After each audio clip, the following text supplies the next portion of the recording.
अतिशय आनंद आहे की महाराष्ट्राच्या जनतेने आणि महाराष्ट्रासोबत विशेषतः विदर्भाने आणि नागपूर जिल्ह्याने आम्हाला प्रचंड आशीर्वाद दिला आहे।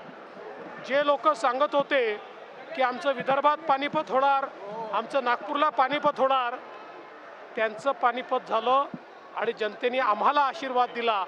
मी महाराष्ट्राच्या जनतेसोबत माझ्या कर्मभूमीचे म्हणजे नागपूरचे आणि विदर्भाचे विशेष आभार मानतो। खरं तर वानखेडेवर आता शपथविधी होत आहे। 2014चं सगळ्यांना स्मरण आहे। परत एकदा वानखेडेवर मुख्यमंत्री म्हणून आपण विदर्भवासियांची इच्छा आहे की विदर्भानं भरभरून दिलं भाजपला, विदर्भातला नागपुरातला पुन्हा मुख्यमंत्री व्हावा ही इच्छा आहे। बघा, तुम्हाला अगदी स्पष्टपणे सांगतो, मुख्यमंत्री कोण होणार हे 3 पक्ष मिळून लवकर ठरवतील।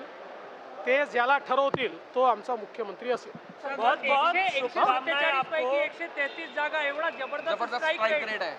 नाही, हा खरोखरच अनप्रेसिडेंटेड अशा प्रकारचा स्ट्राइक रेट आहे।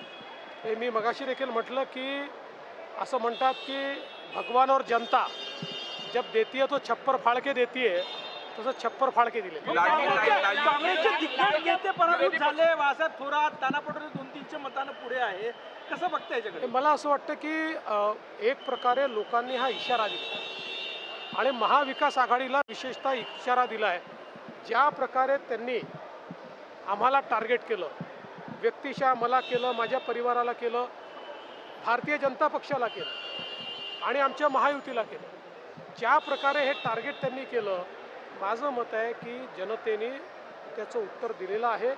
अशा प्रकारचं टार्गेट करणं हे जनतेला आवडत नाही।